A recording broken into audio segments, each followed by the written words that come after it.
One thing that you mentioned there that's so relevant is so many people that I've spoke to do think that in order to be a technical SEO, you need to be a developer. You need to understand how to develop, but surely you just need to understand the principles and what you're looking at to get the developers to fix it. So, exactly. So from a scale of 0 to 100, when it comes to development, how much actual coding knowledge does a technical SEO need to have? Okay, so I look at it differently because for your question, I would answer 0. But hear me out. So when people say that they need development background in order to be successful in technical SEO, what they mean is that, oh, I should be able to fix it. Well, if you want to, yes, but I believe that everybody should do their job. If you're a car mechanic, it's your job to fix a car. If I'm just a driver, is it my job to fix a car? Well, it would be nice if I can change oil, but like, do I actually need to do that? Not really. I'd rather go to a mechanic who has this specialty to do these things, right? Because I'll trust them much more than I'll trust myself because I have so many more things and I'll be generalist anyway.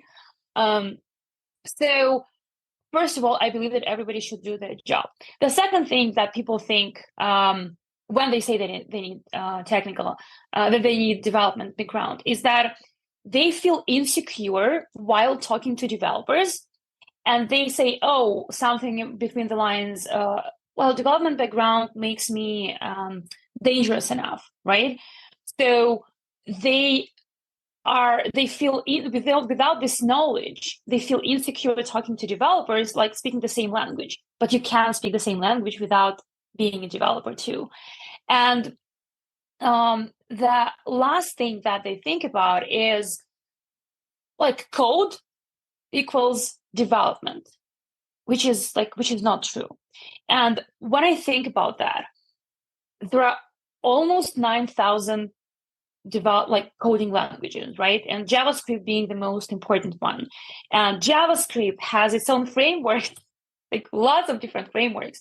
And think about that. Every single language and framework, they are also being updated. I once talked to a developer and she was just specializing in particular frameworks, which makes sense. And she's like, I need to be on top all the time because they're being updated. So you, as a technical SEO, you also need to be aware of the things that are going on in the SEO industry. And there are 5 or 10 Google updates have happened since we started this podcast, right? So you need to be aware of all of the things that are going on in the SEO industry. So you put yourself in a very unfortunate position when you need to be to know development and to be to know technical SEO. That's a lot.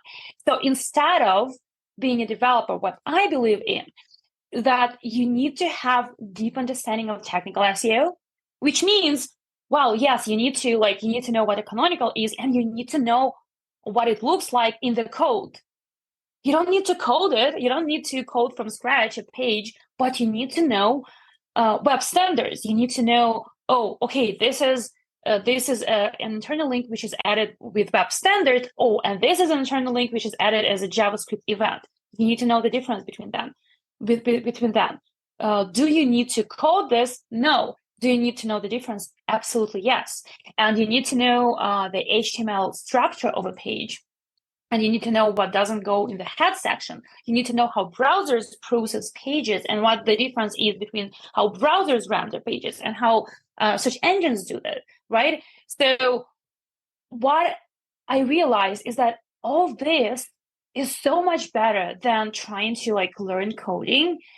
And it works so much better. And I had clients who would say, oh my God, Kristina is amazing because she understands coding, she can talk to developers, and she can tell them exactly what they need to do. Yes, I can do that without being a developer. So that's exactly what I want people to understand. And that's exactly what I teach, because you are setting the bar too high and unrealistic for yourself if you want to be it all. You've been listening to the Unscripted SEO Interview Podcast with me, Mark A. Preston. Join us next time as I interview more top SEO professionals.